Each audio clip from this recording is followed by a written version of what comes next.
Morning, everybody. My name is Al Rain. I'm the co-chair of Boston Harbor Now's Policy and Planning Committee, and I'll be the host for this morning's forum. Boston Harbor Now convenes these meetings to enable public discussion about projects happening around the waterfront, whether they're led by the public or the private sector. In this morning's case, a little of both. If this is your first time at a harbor use public forum, welcome, nice to see you. And if you've attended before, we're glad to have you back. Just a word about Boston Harbor Now.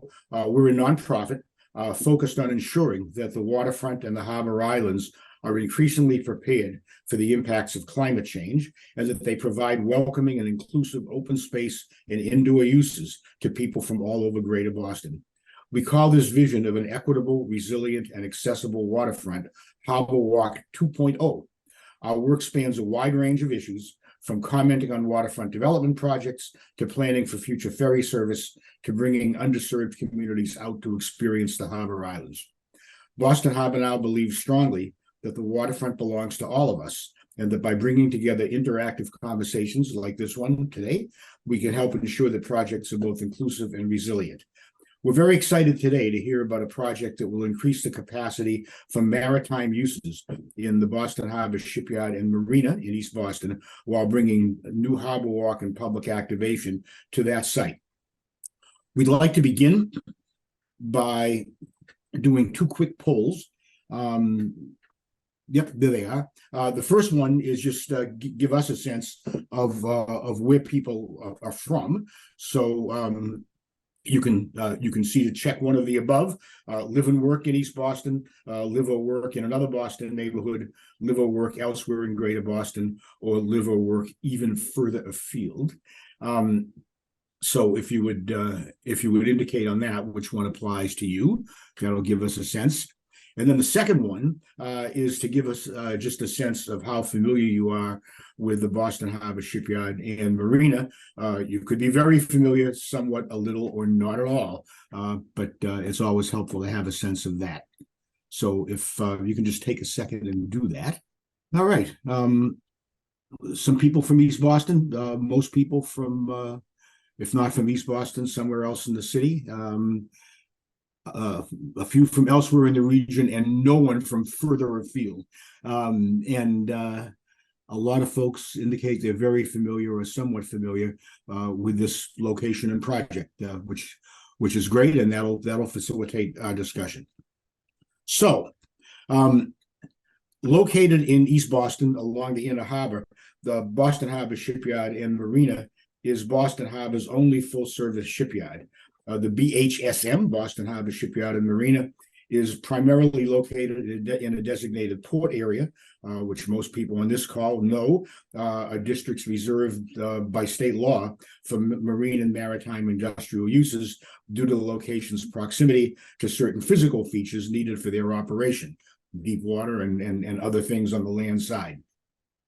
Today, we'll be joined by 5 presenters who will be sharing the proposed investment plan for the Boston Harbor Shipyard and Marina.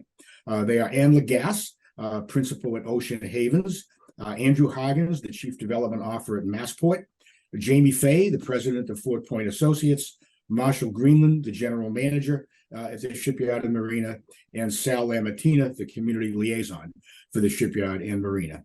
They're going to make a presentation. I'll give it to Ann in a moment, and after the presentation, we'll open up the conversation for Q&A to all of you in attendance. Let me also disclose that Ann, Andrew, and Jamie all sit on the board of Boston Harbor Now. And if you didn't know that, you should, and you do now. Ann Lagasse, I'll turn it over to you.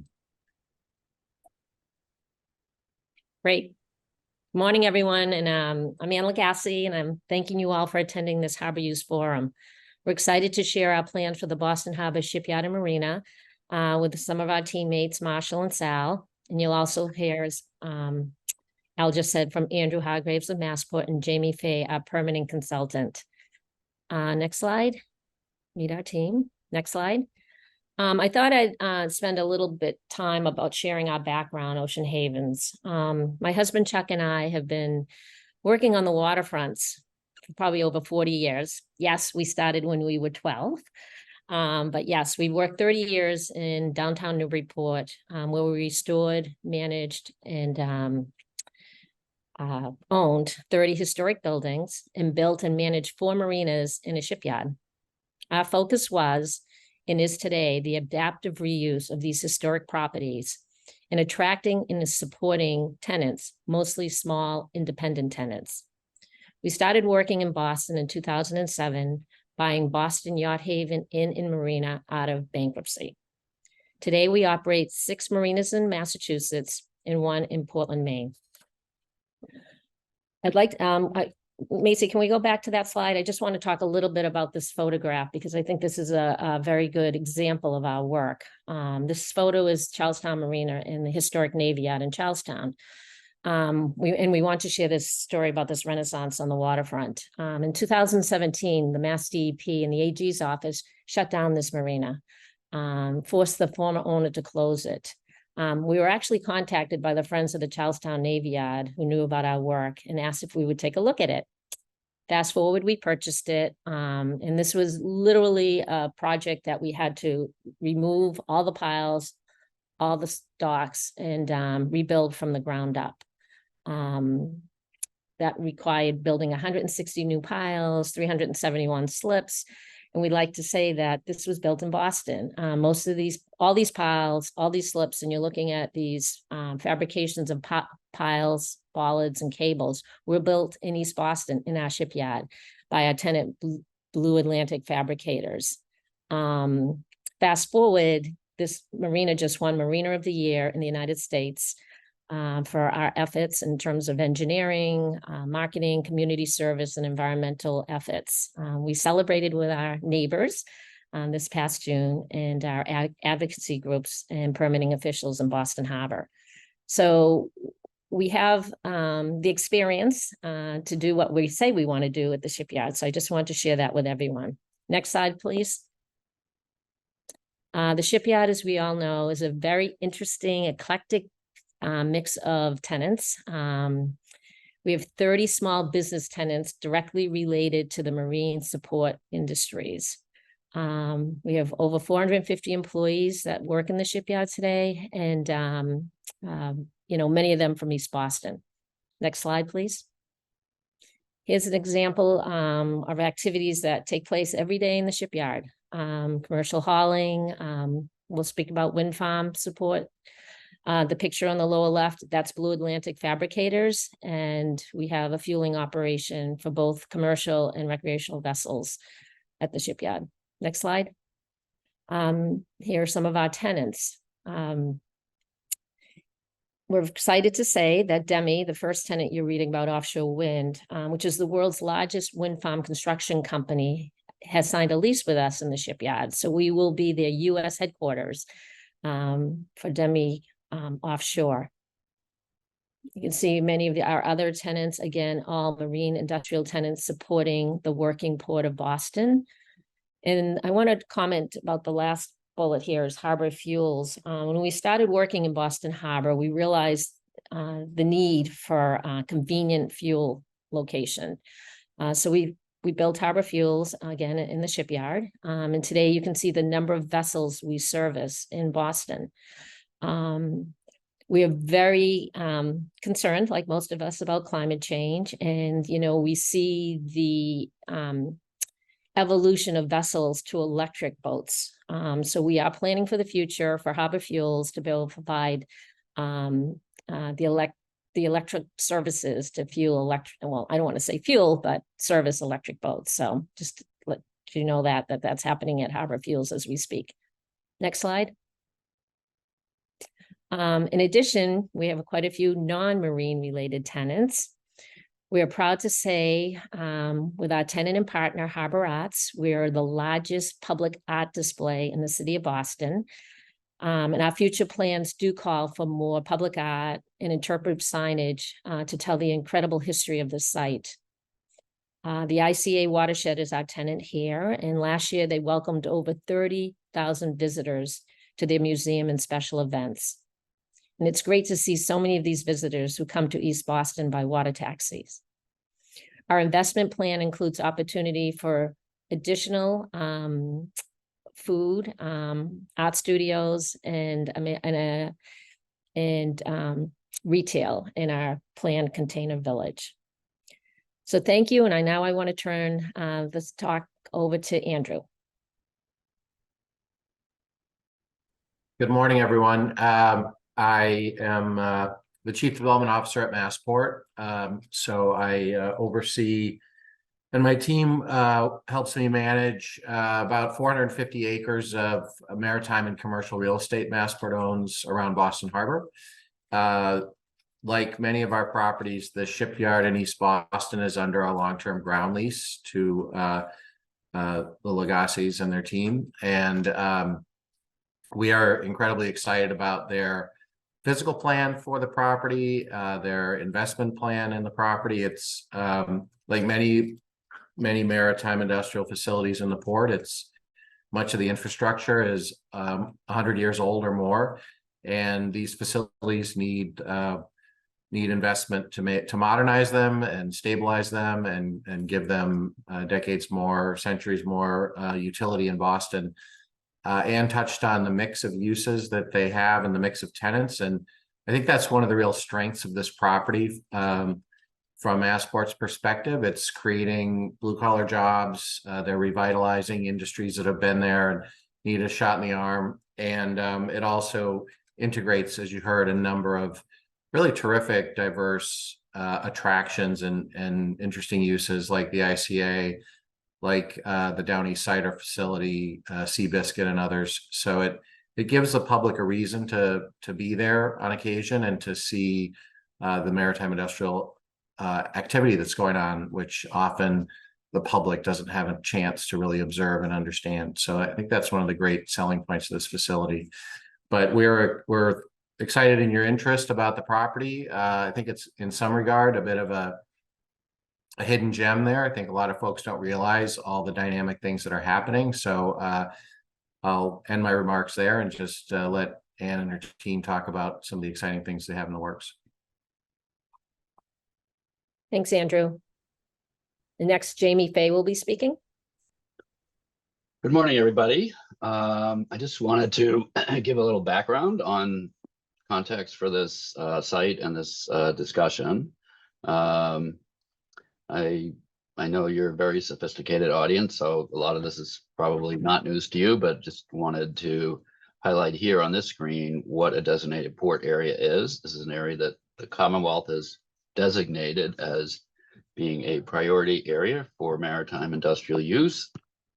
And through various regulatory mechanisms, they have tried to make sure that the public investments in dredging the harbor, building roads, rail lines, whatever, those public investments serving the port can continue to be properly used. So next slide. This is a map of the current designated port area. So it's the area seaward of that red line. And as you can see, the shipyard, I'll flip to the next slide to show you the boundaries of the shipyard, but most of the shipyard is in the designated port area. The two things just to note is that to the kind of the left side of the shipyard and the marina, there is a piece of the marina that is not in the shipyard between the marina and Piers Park 3, for those of you who know where that is. And that the neighborhood boundary of the designated port area runs along Marginal Street.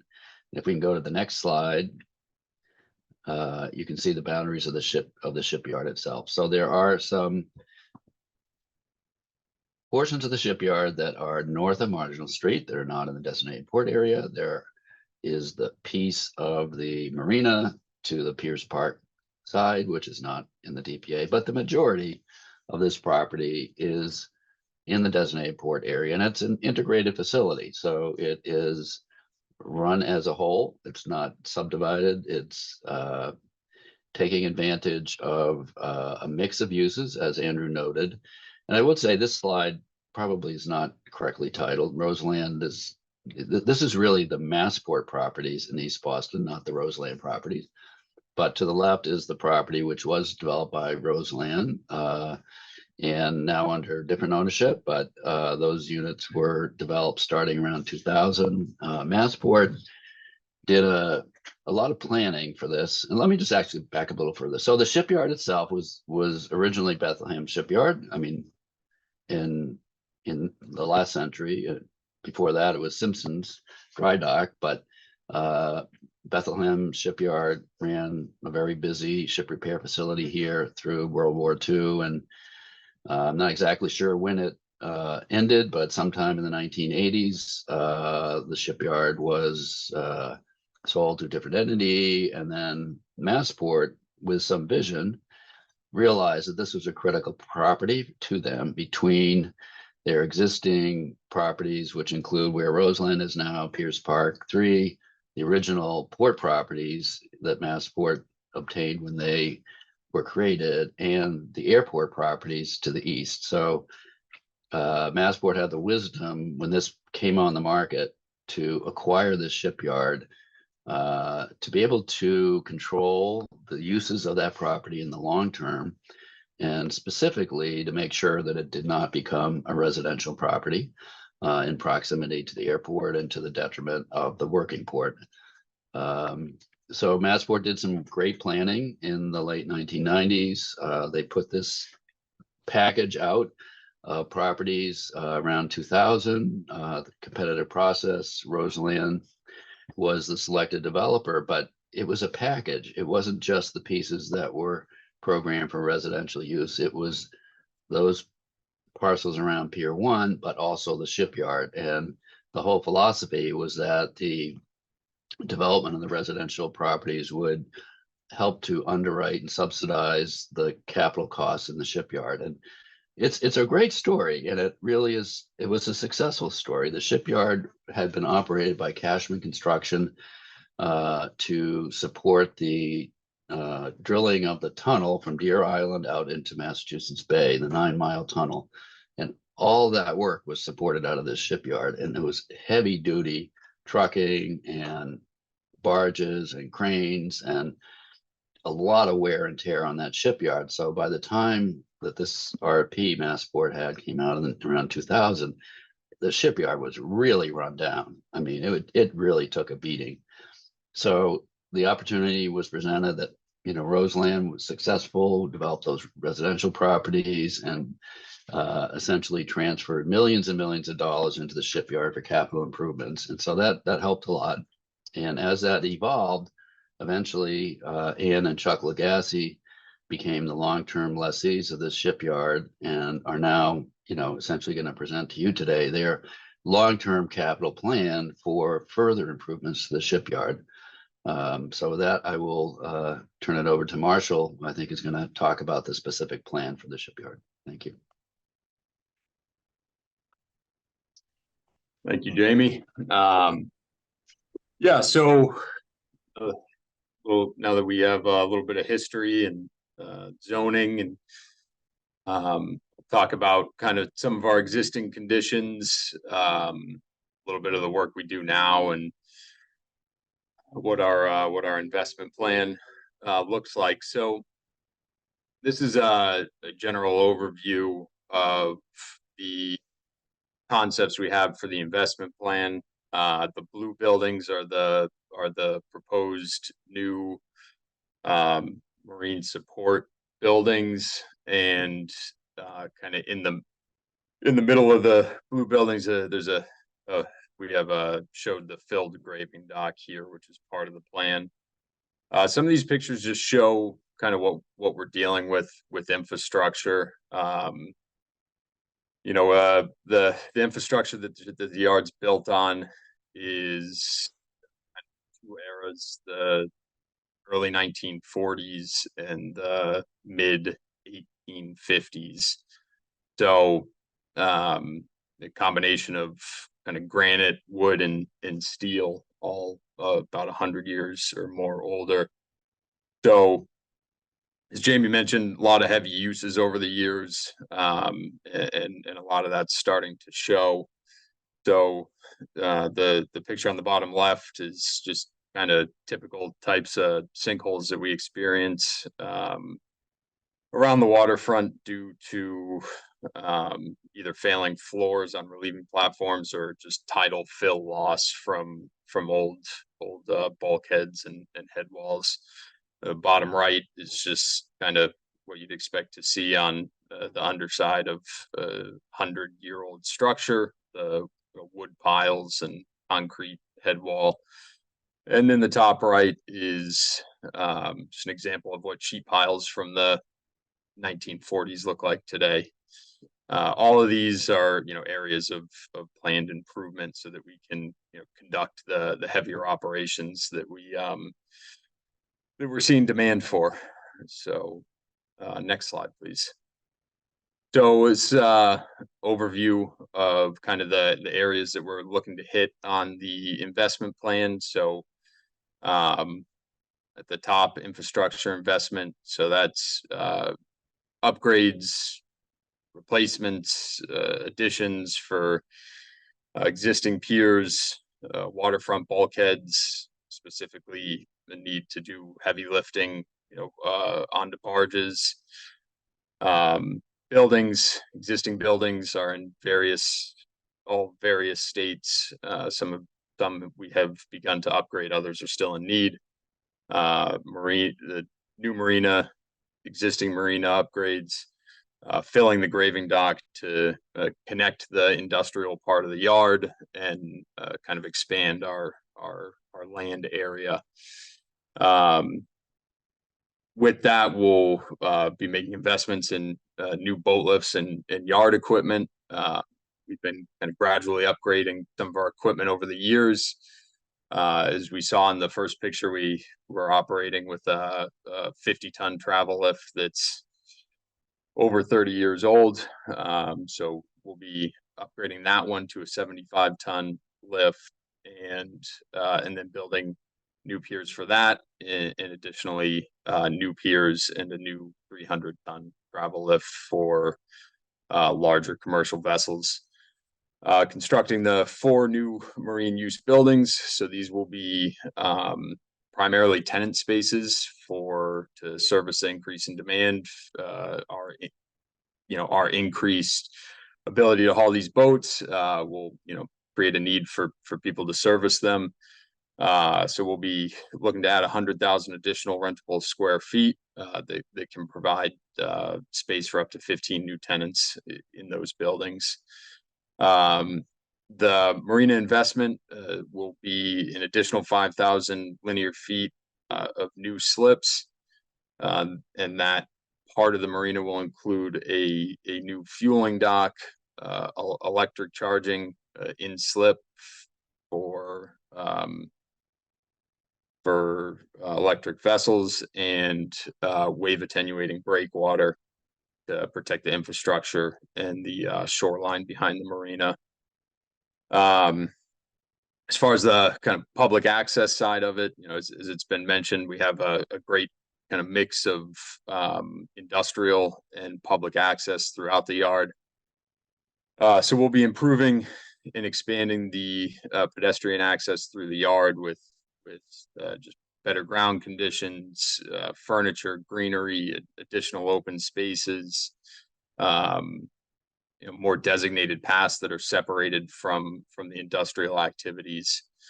We'll be building 650 additional feet of Harborwalk on the waterfront in front of where the container village will go. So that's in addition to improving our existing Harborwalk, which is Pier 1 mainly. And then container village for really just public community uses, food, retail, and art, just generally trying to provide spaces for small local vendors. Next slide, please.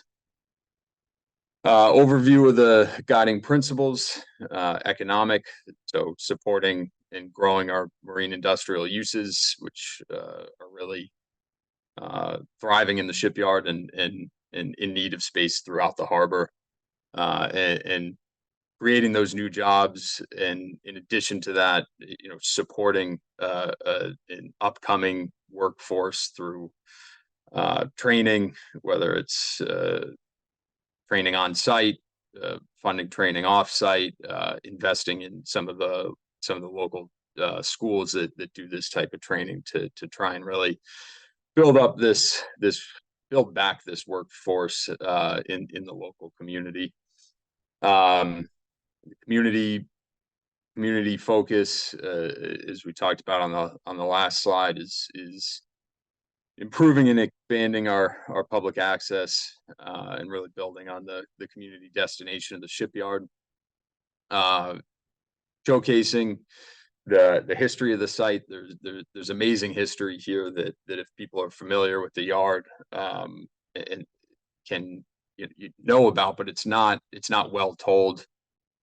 So we really look forward to telling that story, putting up signage throughout the Harborwalk, and investing in telling the important history of the shipyard.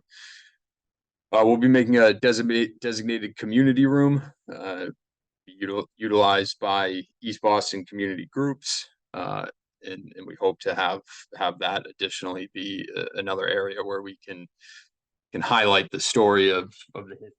It's the important history of the immigration on the site, as well as all the shipbuilding and marine support through different eras of U.S. wars and other history, and then continuing to support and expand the public art throughout the shipyard.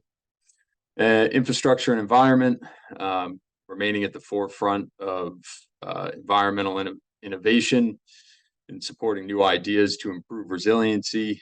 What that means to us is just continuing to invest in the newest, whether it's seawalls, shorelines, marinas, buildings, stormwater, all these resiliency practices that are always changing, being updated, and then supporting some of these, especially local efforts to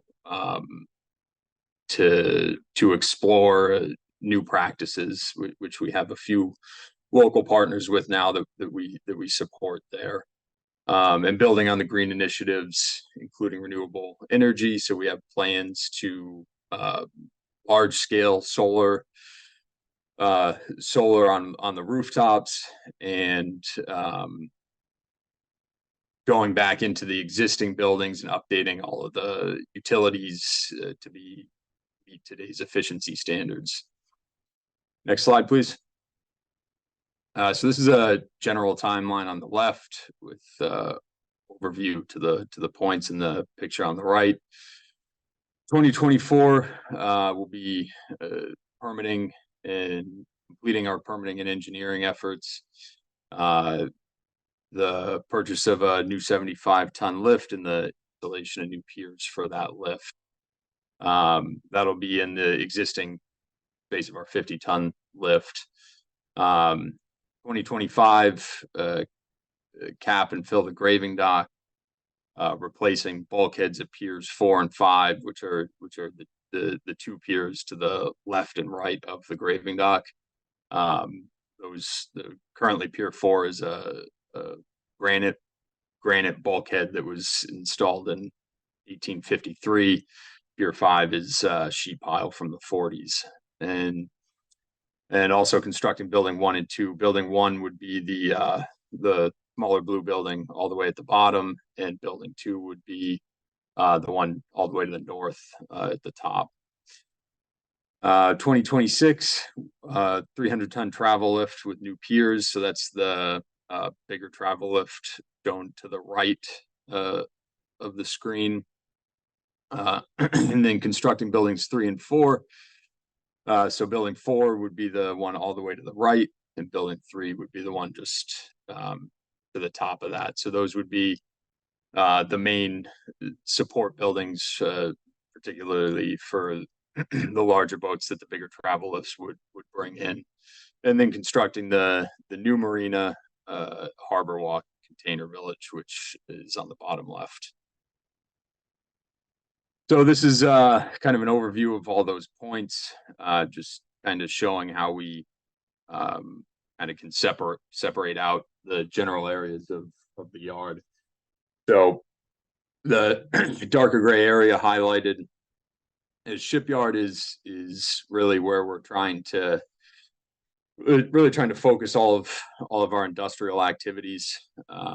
So by improving these ground conditions, infrastructure, filling the graving dock, by connecting what's right now a divided yard, we'll see a lot of improvements and be able to really focus all of the work within that area. And then to the left, we have the marina. So the marina area section, marina investment, that'll be the new marina with the 150 slips.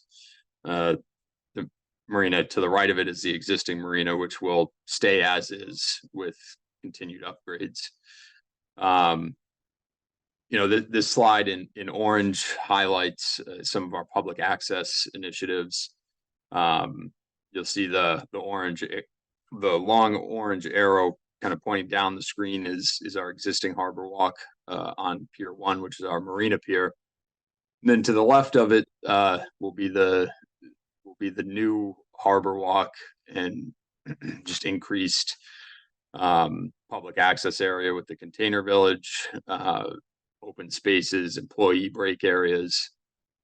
And then the top highlighted orange on Marginal Street shows the public access that we maintain directly through the yard, and kind of points out some of our planned improvements on the east and west sides of Marginal Street, where on the west side we'll be building a sidewalk where right now it's just a dirt path. So we'll build a sidewalk from Piers Park to the entrance of the shipyard, and with new trees, improved fences, and then bike and pedestrian lanes through the yard. And then we'll do the same improvements on the east side on the walkway there. Next slide, please. So, this picture is just another overview of the concept here. You can kind of see in travel lift in some of the buildings, the new travel lifts, and we'll talk about the marina expansion here. So, as we mentioned, 150 additional slips, wave attenuating breakwater, similar to what we've successfully installed and really seen great results with at our other properties around the harbor. In slip electric vessel charging stations, and we'll also have a designated water transportation dock for all of the water taxis, touch and go pickups, which will really expand on some of the growth that we've been proud to see over the past few years in our existing marina, between boat clubs, water tours with tiki boats, and just the expanded water taxi access. So really just generating additional opportunities for the public to get on the water. Next slide, please. Infrastructure. So again, speaking to the piers, bulkheads, utilities. Utilities is a big part of this yard that was really done in the 40s by Bethlehem Steel. So those are in need for just operationally and efficiency standards, and then all the infrastructure around the public access, particularly the marina pier and the approach to the pier. Over the years, that public access has kind of become limited due to the conditions of the infrastructure. So by making those repairs, it'll improve and expand what's our existing public access areas. And then building new piers for the two travel lifts, both big projects, integral part of our operation, having good quality piers to run these boat lifts on, and filling the graving dock. As we discussed, that's the two key parts of filling the graving dock is the expanded laydown area for the increased vessel sizes, but also by connecting the yard, it it enables us to centralize the kind of what we call the industrial part of our operation.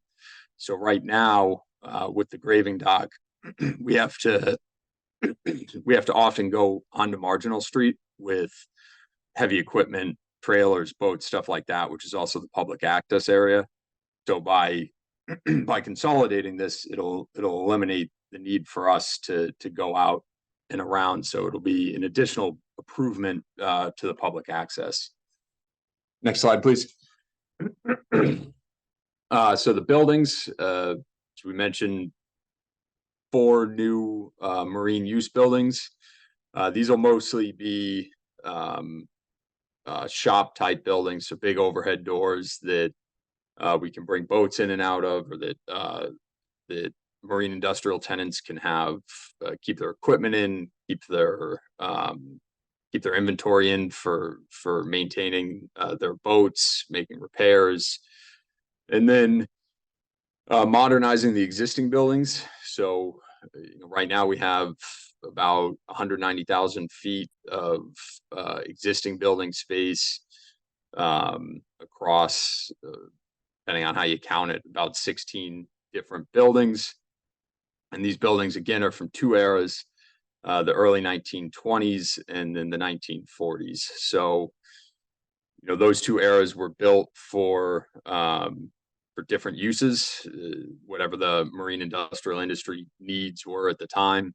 A lot of them were long and narrow to the production assembly floors, where they roll the finished product out off of the piers. That's not as functional anymore. So a lot of needed upgrades to the existing buildings to help them meet the needs of today's market. Next slide, please.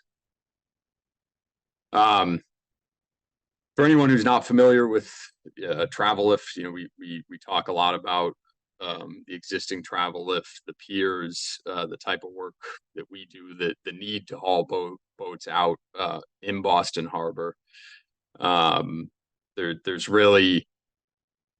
We're really the only kind of public use travel lift in the harbor.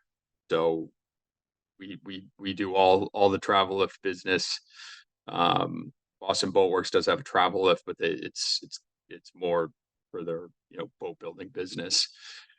So this is our 50-ton travel lift. You can see just what the size of it is, what the piers look like, and so 75-ton lift will be significantly bigger than this one, and then a 300-ton lift will be exponentially bigger. So that kind of shows the need for the space that we need, the infrastructure that we need to operate this stuff on, and the size of the building that we need to bring the travel lifts into the buildings where we can service these boats year round with the New England weather. Next slide, please. Okay, so this is public access focus container village and the Harborwalk.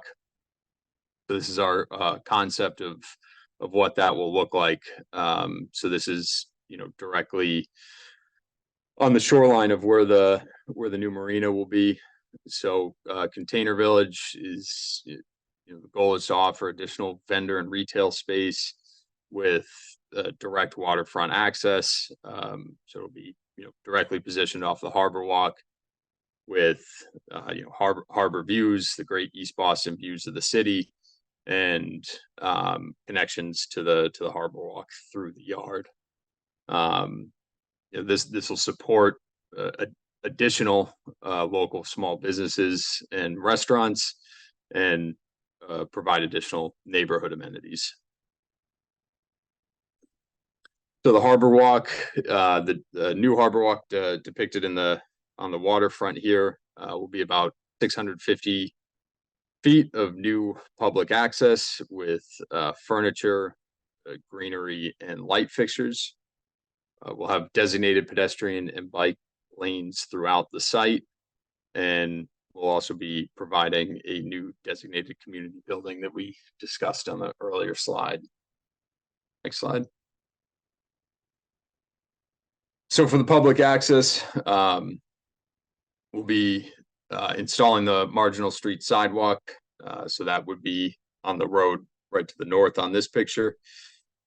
And that'll be a connection of what's existing as a dirt path right now between Piers Park and the shipyard entrance.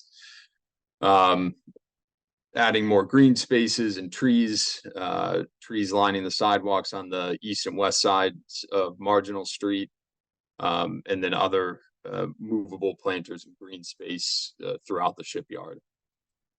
New pedestrian access, new pedestrian entrance to the shipyard, which will connect to the new Harborwalk here, the Container Village, Harborwalk, and new bike lane. Next slide, please. So now I'll hand it over to Sal to talk about the community process, what we've been doing, and what our plans are moving forward.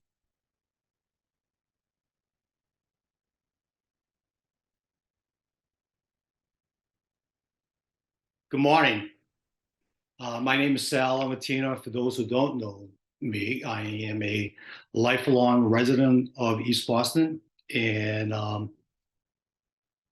my last 12 years in city government, I serve as a city councilor for East Boston, Charlestown, and the North End. And I am really excited to be working with the Legacies on this project. I was a city councilor when we were having all those problems in Charlestown with the Harborwalk. And we've seen what the Legacies did in Charlestown, where they got the Marina of the Year. And I'm hoping that in East Boston that we will be the Shipyard of the Year. You know, my whole career and my whole life, it has been working on in East Boston, and particularly the waterfront. I've been a member of the East Boston Piers Pack Advisory Committee for 30 years, if not a little longer than 30 years. I'm the last original member of the Piers Pack. And proud to say that in December, phase 2 should be completed. So I'm very excited about that. For me, working with the shipyard, like I said, it's like a dream job for me because it's the last piece of the Harborwalk from the Hyatt Hotel to the rail house that we could focus on and to bring community access to the shipyard. It's amazing how many people from East Boston have never been to the shipyard. In the last couple of years working with the Legacies, we had a couple of community events where we had a touch a boat where parents and kids came to the shipyard, and we had a movie night, and we're bringing a lot of people to the shipyard. And for me, it's about public access to the waterfront. So I'm excited. We will, as my job, and I want to be the community liaison, so I can deal with some of the issues in the neighborhood. But we're going to be working very closely with the Jeffreys Point Neighborhood Association and the abutters, working with the Chamber of Commerce, hopefully with the Container Village, we could bring some local businesses down there, with the artist groups in East Boston, so they have a place they could sell some of their artwork. So this is a good opportunity for East Boston, and I'm looking forward to hearing some of your feedback, and I'm really excited about this. So that's all I have to say for now. I think that the Legacies has they have a really good plan, particularly with the public access. It's all, for me, it's always been about public access to the waterfront. So I'm excited about that. Excited to work with them. Thank you all.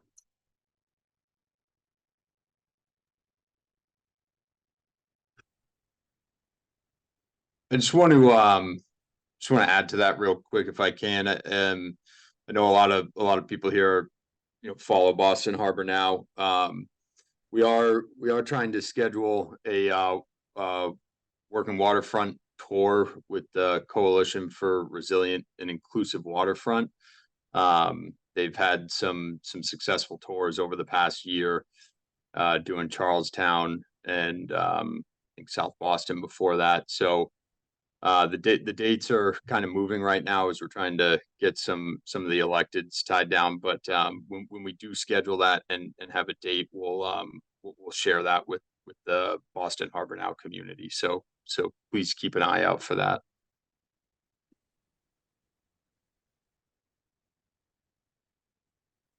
Okay, I want to thank you for that terrific presentation, and it really was. We're going to have a discussion and a Q&A.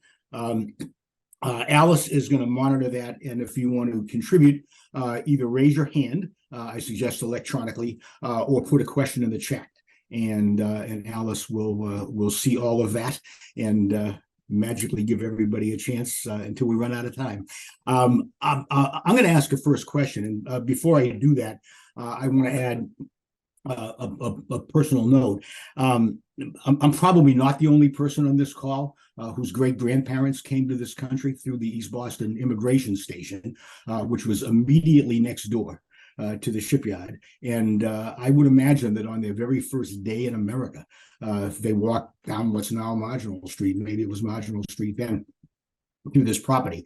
And when I was at Massport and ever since, the combination of the shipyard and this corner of East Boston has meant a lot to me. Jamie, thank you for telling the story of the history and Massport's making sure that this did not become part of the private waterfront development marketplace. I was state economic development secretary when this building, when this property was sold in foreclosure, and suggested to Massport that they go to the auction with a preemptive bid and make sure that this is not only in public hands, but in Massport hands, so that a future of maritime use and service to the larger harbor economy could be baked into this site. And it's a very good thing that they did. So I want to begin with a question about the very unusual integration of uses on the site, and all of you spoke to that in one way or another. At most maritime industrial sites around the harbor, it's not possible, or it's barely possible, to get some peripheral or tangential public access. This is so different, not only because of the public access, but because of the non-maritime uses that are operating, in what looks like, when you walk through the place, a completely integrated way. But as the people who run it every day, can you just talk more about that and elaborate some on operationally, economically, how it works to have these very core, hard maritime industrial uses and things that draw the general public, right across the narrow street from each other? And you can begin and hand it off however you'd like, and then Alice will take other people's questions. Yeah. And Al, thank you for that question, because you're right. It is somewhat, and I don't want to even call it a delicate balance, because, you've seen the activity in the section of the shipyard proper, which, has a lot of, heavy industrial uses going on in terms of, steel fabrication and moving vessels around. So what this plan tries to do is to, again, welcome people to the shipyard in areas we can feel are safe and can view these activities from a little bit from the distance. The Harborwalk, as we show, connecting to Pierce Park, coming to our Pier 1, will give people plenty of opportunity to view the activities of that section of the shipyard. But we will keep folks out of the industrial sections of the shipyard, but give them still, as Sal said, the opportunity to walk through the shipyard in a safe manner. I think if Marshall wants to speak to it, he is the boots on the ground there every day, because that kind of that does happen today. If you want to speak, Marshall. Yeah, absolutely. I think that a lot of people call this a unique, eclectic, hidden gem, and a huge part of that feel is that combination of uses. So to be able to come down, walk through, get get food, go to Down East Cider. We have a gym, we have art studios, and so that draw that brings the public, and then they get to see all the industrial operations is a really unique and kind of fun blend. It is a challenge operationally, but it's something that we've have now well over a decade of experience conducting the operations this way. So we've found ways to work around it and to kind of exist with the public, and being someone who works here and is here every day, it's even as an employee, it's a fun environment to work in, to be on the water, to be, most of us doing jobs we love, but then also to have, all this public access, all the people walking through. It makes it a special place. So we think that we've found a good way to continue to invest in the site as needed, and really continue to expand our ability to service these important sectors of water, transportation, wind, marine construction, which is huge for us with all the resiliency projects going on in the harbor. So to increase those uses, build up the infrastructure, we think that that'll only improve that experience for the public. One, because the way that, by filling the graving dock and connecting the yard, we'll be able to increase the activities without encroaching on that public access, and it'll only improve the experience for the public to be able to walk through and see that stuff going on while they're enjoying all the public amenities.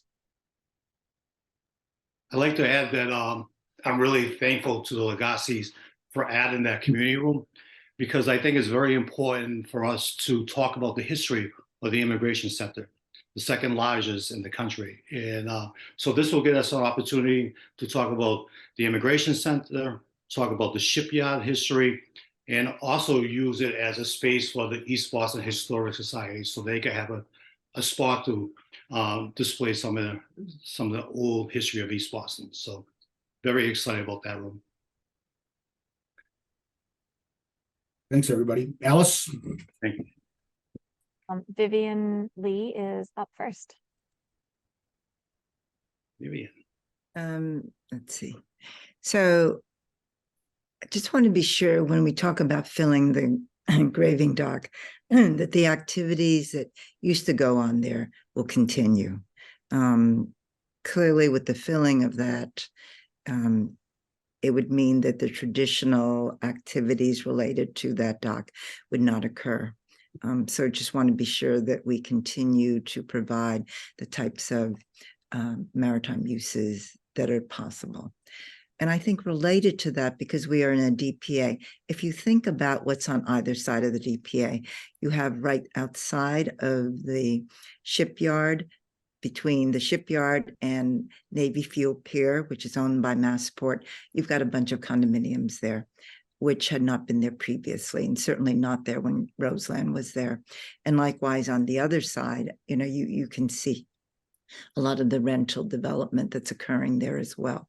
So as someone who has probably worked on public access as much as any of you, I'm pleased to hear what Anne is saying in terms of the access, and also the fact that the Harborwalk will be on the side closest to Piers Park, and so that there will not be a conflict between people and vehicles.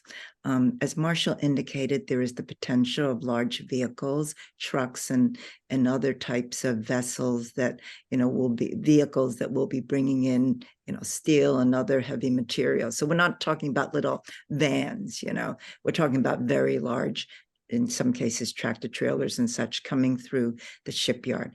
And I think we want to be sure that there's not a conflict between people who are enjoying the fun destination and the uses of the shipyard. So one of the reasons that the ICA Watershed works so well is that they do not allow parking for the users of the ICA. They have the water shuttle that comes to Piers Park. dock, and then they also encourage people to come by mass transit. Is it your intention not to allow public parking, and that the parking be related to the industrial uses and or the employees?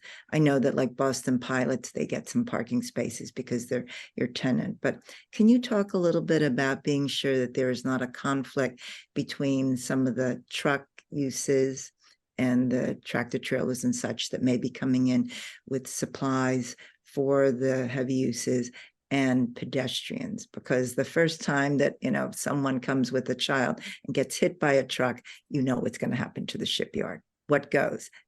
All the heavy uses are going to be pushed out, and, you know, the pedestrians and the public will have, you know, even greater access. Look at what happened. And I speak as someone who obviously supports public access. So can you talk a little bit about how the parking and the public uses will be compatible with some of the heavy truck and industrial uses? Thank you. Yeah, so you know, starting with the uses of the graving dock, the first part of the question. You know, that is just trying to move to the way that the industry has, which is away from graving dock. So, you know, that hasn't been active in over a decade. This site had 4 graving docks. They were all filled over the years, except for the last one, which is number 4. So to answer that question, the goal is to continue to be able to do the types of uses. It's just that now the more efficient way and the way that the industry has gone is to pull the boats out with a lift and have an area to lay them down. So that's, you know, absolutely the intent there. As far as the traffic coming in, that's what we deal with today.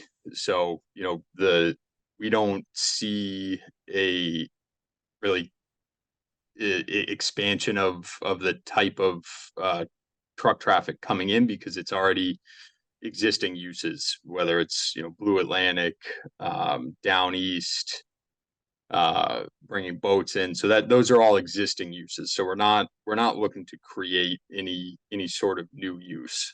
So it's operating within kind of the world and limits that we do now. So what we're excited about with this plan, and why I say about how the operations will improve that access, is we're taking an existing challenge with the trucks and the public access and improving it by making better traffic flow through the yard, having better redesigned parking areas for better flow of the trucks that will enable us to have those designated pedestrian areas, which we don't have right now. So right now, you know, the pedestrian access through Marginal Street isn't designated, and they're, you know, contending with that road traffic. So all of these pieces look to improve that part by, as I mentioned, us not having to operate as much on Marginal Street. So, and then as far as parking in general, again, one of the main goals is to improve that on the site. As everyone knows, you know, parking is a hot topic in East Boston. This site has been kind of developed in random ways over the years, and it was never done traffic and parking wise within the site with consideration for how the operations are today. So, you know, we have we think a great partner for traffic and parking studies, which is VHB, who you know, has done a great job showing us new designs for parking, traffic flow, truck turning, general flow of operations within the yard. And then, you know, to the last point, we rely and promote heavily water transportation. So for uses like the public uses like the container village, we see that as being walk-in because it's right on the Harborwalk. So, being a spot on the Harborwalk where people who are already utilizing it can have amenities. And then also with the public transportation dock that we mentioned, that'll be right in front of that. So, the goal there, in addition to just better a better functioning public dock than we have now, would be direct access for the public to these new amenities from the water. And I think someone mentioned earlier the great success of ICA with water transportation, and that's really what we would look to build on. That's a large use on the site that really doesn't generate any traffic because they don't have parking. So we promote and rely heavily on water transportation. I think it would be helpful if you had some signage at both ends saying that the parking is for tenants and their businesses or something. That would discourage some of us from then driving directly to the site. And that's why, again, I say the ICA was very successful. They make it clear they are not suggesting that people park in front of the watershed, but actually to take the water shuttle and or mass transit to the site. So I think signage just indicating that whatever available parking is for the tenants and their suppliers or whatever you want to call it. That way, the Boston pilots can still have their parking, the employees can have their parking, but you would discourage others, including some of us, from actually coming and assuming that we can park in those spaces. Thank you. Absolutely. Thank you. Ms. Vivian. The next question came from the chat. Cassandra asks about the environmental innovations that you may be implementing. Can you provide examples? They're also curious about any kind of connection to the East Boston Resilient Waterfront project that might be here. So if you could speak to that.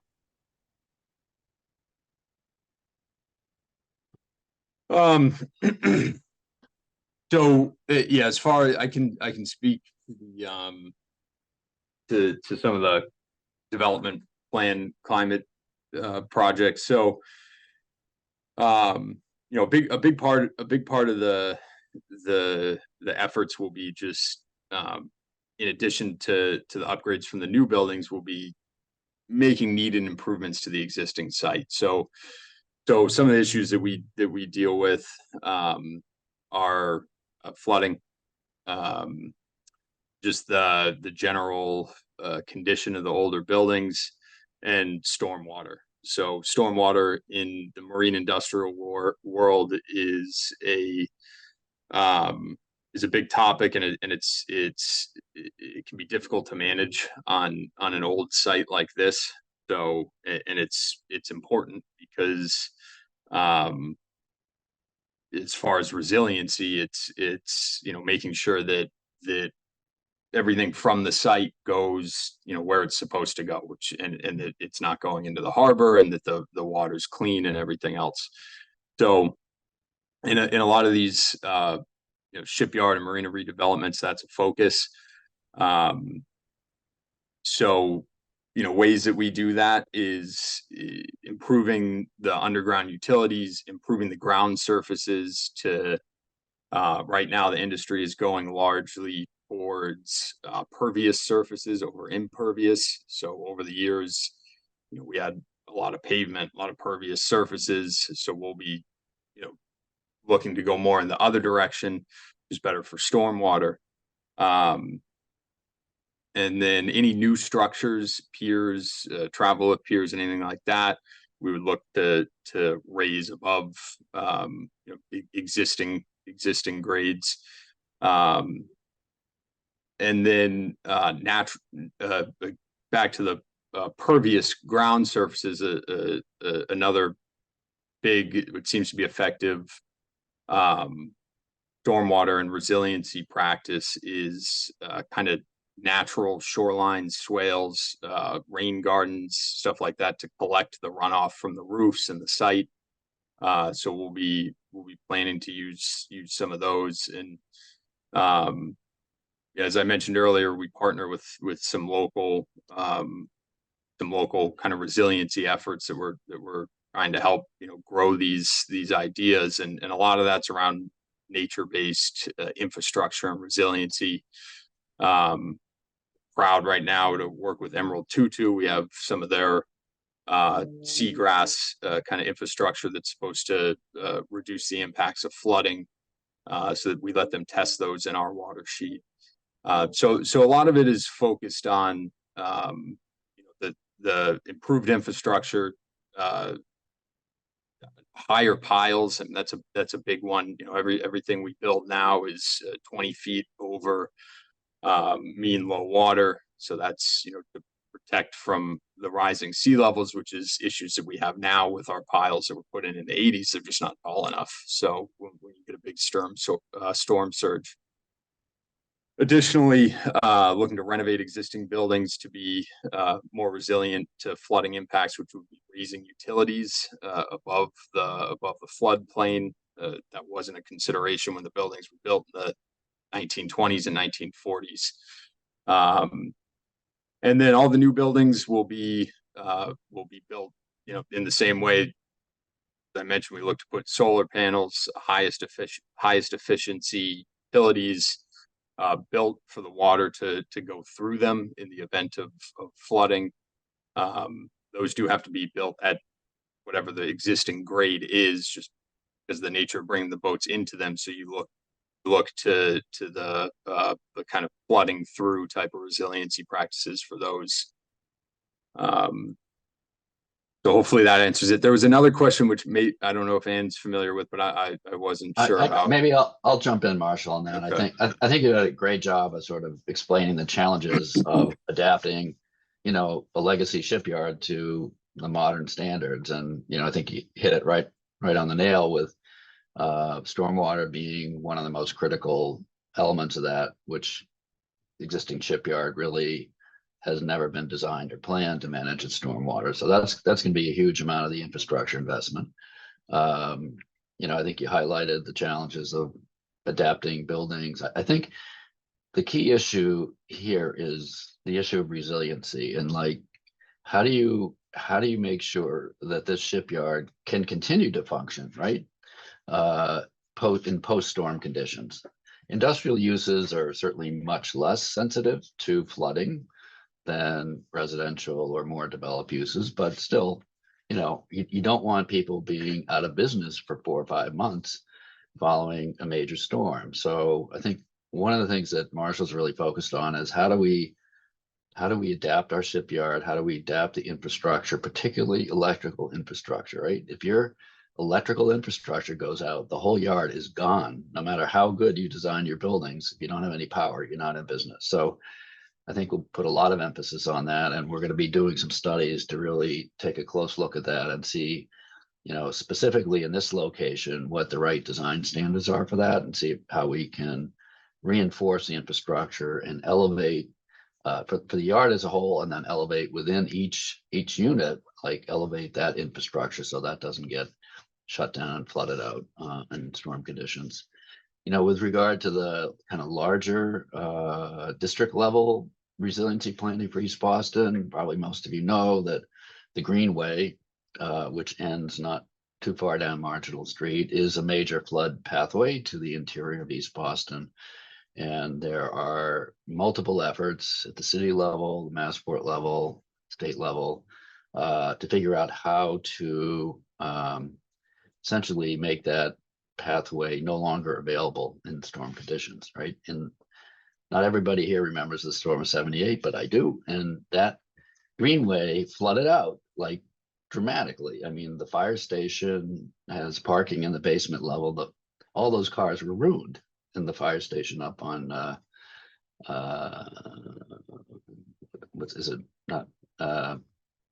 I'm drawing blank on the name of the street, but right up the corner. So that flood water went right into the center where the parks are now, and created tremendous damage. But with the development of the Roseland project, all that area has been elevated. The city is looking at changes in Lewis Street that would help prevent floodwaters from coming up Lewis Street between Roseland and Clippership. Piers Park 2 is being designed to elevate, create essentially a berm level within Piers Park 2 to prevent floodwaters going in, and there are other measures being looked at. But we'll be looking at the shipyard to figure out what, if anything, we need to do to help ensure that that regional, district level, district scale flood resiliency plan can be implemented. You know, fortunately, behind the shipyard itself, as you know, thank you, Sumner Street, yes, thank you, is the address, the fire station. And, you know, the shipyard butts up against a hill, so it's not, there's no implications for properties immediately behind, but Marginal Street itself could be a route to get into the Greenway. So we'll make sure we do what we need to do to make sure that doesn't happen. And I just want to mention, we're already looking at some really innovative new product for the shipyard in terms of seawalls and concrete. You know, the marine industry is focused, you know, and if an individual company is not focused, then they're, you know, in the dark here. But how to make sites resilient, how to you know, and you know, when we think of, like Marshall was saying about how we're building our marinas now too, you know, we're building, you know, far sea level rise and frequent storm surges, and spending money on, you know, these breakwaters that will reduce wave action along the harbor. So all of these are pieces of what we have to do. I mean, this is a huge problem. You know, I know we're all on board, especially this organization, of how do we protect and deal with rising sea level in Boston Harbor, and you know, but still try to make our properties accessible and safe. So you know, and we welcome, if people have ideas, you know, we welcome them, because we want to be innovative, we want to be state of the art, and you know, we look forward to doing the best we can in this site. So. Thanks all. I see that Sarah has her hand up. Before that happens, I do want to note, Jamie referenced a couple things. One of them was the city is working on the Mary Ellen Welch Greenway, because that is a major flood pathway. The Boston Parks Department is leading that plan. I put a link in the chat if you want to learn more. There's been one round of public surveying, but actually not a lot has been done publicly, but I know that they have transition project managers and are working on that. The original question asked about coastal resilience solutions for East Boston. Those focus primarily on district scale plans and blocking major flood pathways, which the improvements to Piers Park will be doing, and which in some ways is going to look a little different at this corner of East Boston. You can follow the link in the chat about that. And finally, individual buildings have city guidance in the coastal flood resilience zoning overlay district on how to potentially elevate buildings. I don't think that the plans have a lot of details for industrial buildings like this, but certainly this team is very aware of ways in which, to Jamie's point, you want to keep electrical things out of the water in particular. So there are links in the chat for folks who are maybe unfamiliar with any of those or want to learn more. With that, Sarah. Thank you, Alice. I have a couple of things. So Alice, should I just do one and then let someone else speak, or? You should ask a question, let the team answer, and then keep going. You can keep asking questions, but maybe one at a time. Okay, thanks, Alice, for the guidance there. So first of all, you know, I'm excited about the public access, as many people have mentioned. I think that, you know, the future of DPAs is shifting slightly. And so with that, the challenge is complying with the regulations, I believe. And so I'm just curious in terms of the non-water dependent and non-water accessory uses that you are introducing in the DPA, what your challenges are in terms of sort of, I guess I would say, percentage of those types of uses versus maritime uses to still be compliant as a DPA. Let me take a shot at trying that. I think the vision for this shipyard is the vision you saw presented, which is continuation of the existing uses, industrial and other uses, and the marina, but adapting and upgrading to meet evolving and changing needs of the maritime sector. So we think this is very much on point with the designation of most of this area as a designated port area. Massport has a special relationship with Chapter 91, if that's kind of the thrust of your question.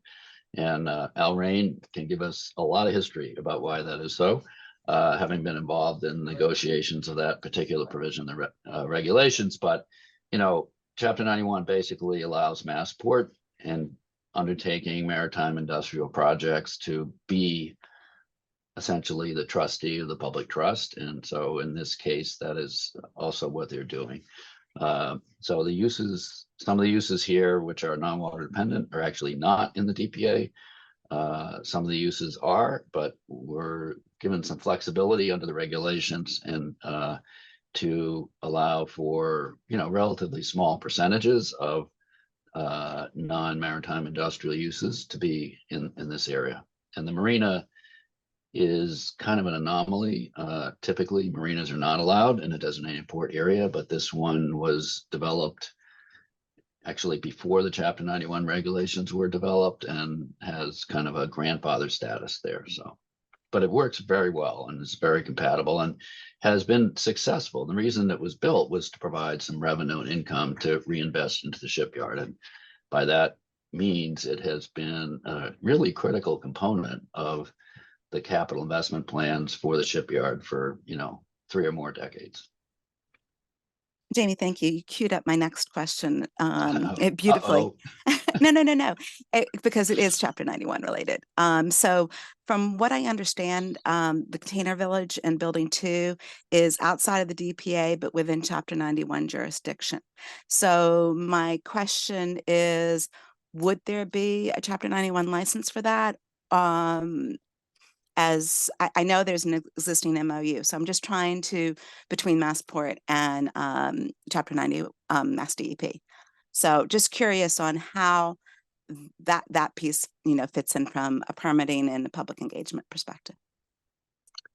Well, I think from a public engagement perspective, I think everybody is very much committed to a thorough, robust public process for review and discussion of all the elements of this plan. Massport as a public agency, you know, has a responsibility to make sure that happens. And I think it has been, you know, I've worked with Ann and Chuck for more than 30 years, starting up in the report, and I can tell you that's their personal commitment as well, to really engage with the public on all their plans. So I think however that happens, it's going to happen.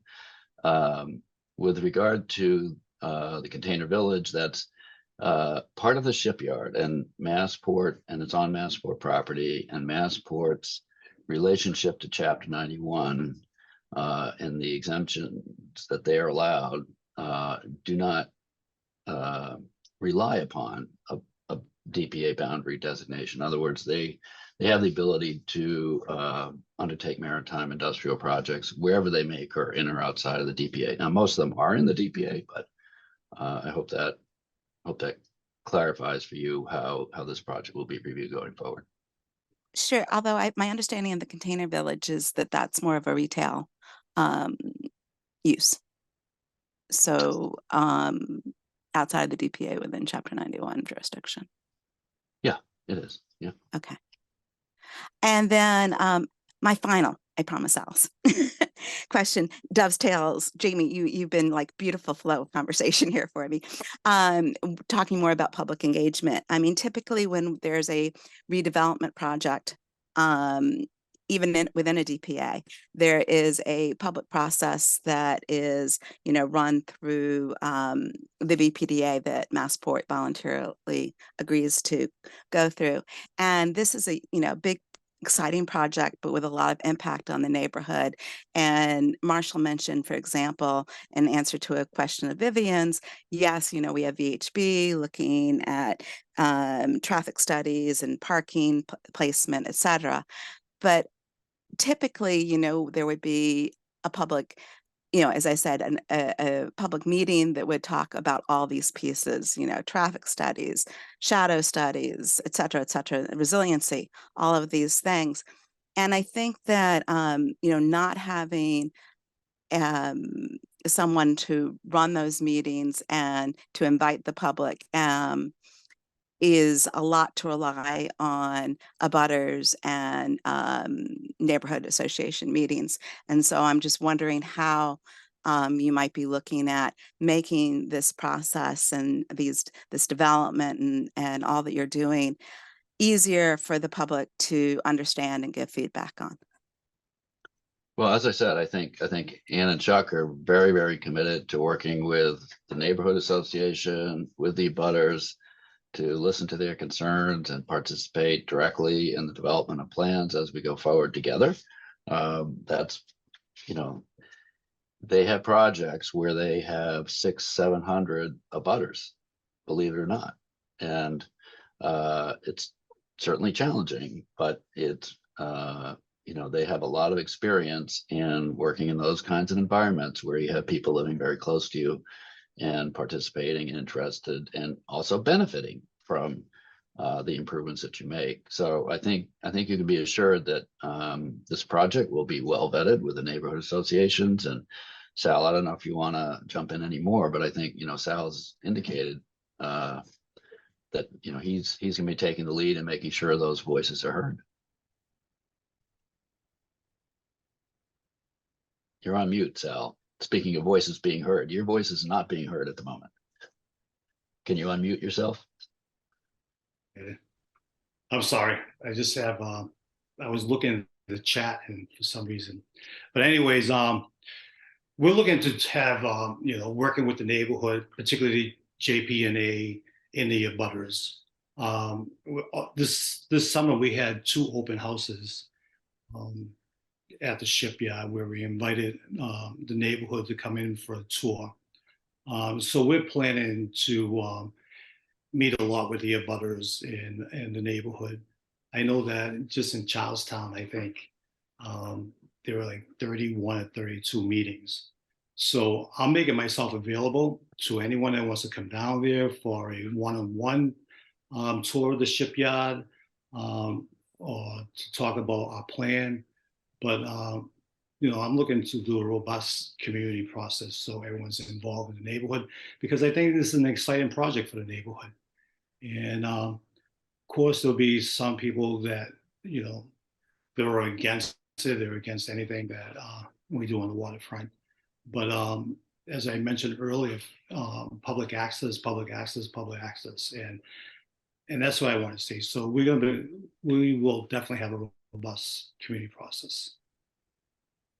And most people know where to reach me anyways. They have my cell phone numbers. So Thank you, there's Sal. a question in the chat that I just want to clarify, because I think it might also address some of these questions about public process.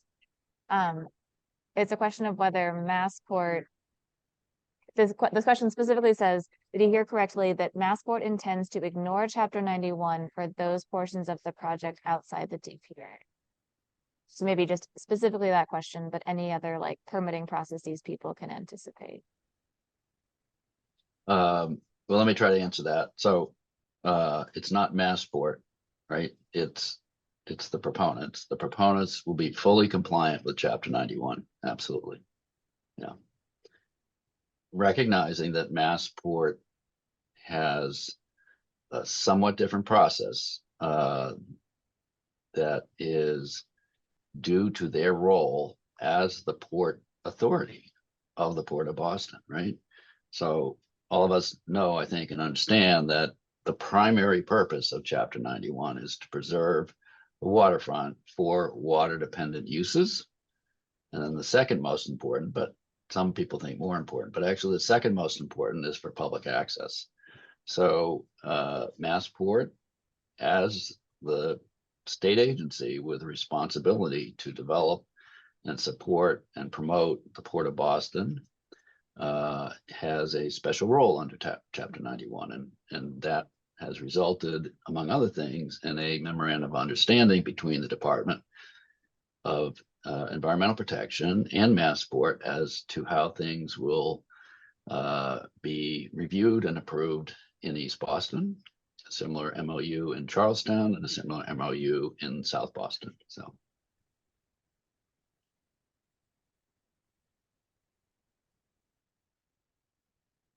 Vivian, I see that your hand is up, but I also want to be mindful that we're at 9:58. Yeah, I just want to say, I think we've heard from the proponents and you know, I've followed what Chuck and Ann have done all over the harbor, and they do a wonderful job. I think the issue of the regulatory piece, I don't see anyone from Massport still on, so I think that needs to be followed up. So the relationship of, as Sarah's mentioned, of Massport's role and then DP, you know, on the Chapter 91 piece, we'll need to follow up at a different time on that. But I just wanted to say, certainly the proponent, as represented by their consultants here today, but also their history. I mean, they do follow the regulations. So it's not for any of us on this call, since I don't see anyone from Massport or DP on the Zoom, to really address Sarah's question. And I'm sure that they will do a good job of doing that. And we'll then hear further from the proponent. But I would assume this is not even a public process, right? We're not in the midst of a public process in this Zoom right now. So they will undoubtedly, and Al can explain offline about how complicated the process is. So I have no concerns that there will be additional public processes initiated by public agencies. Thanks, Thank you Vivian. so much. Al, I'll let you wrap it up. Well, thank you. Thanks everybody for attending, and most of all, thanks to Ann Legassi and her wonderful team. Andrew Hoggins from Massport, who had to sign off earlier. Jamie, Marshall, and Sal. Great presentation, great job with the questions, and good luck going forward. Let me tell everybody that a recording of this forum, if you'd like to have it, and the past harbor use forums, are available on YouTube. Alice, I think, is putting the link in the chat if you want to see this one or those. And also, you can learn more about Boston Harbor now, if you don't already spend your time doing that, either by going to our website, bostonharbornow.org, by signing up for our monthly email updates, which you can do on the website, or by following Boston Harbor Now on social media. So have a great rest of your Wednesday, and it's been nice seeing everybody.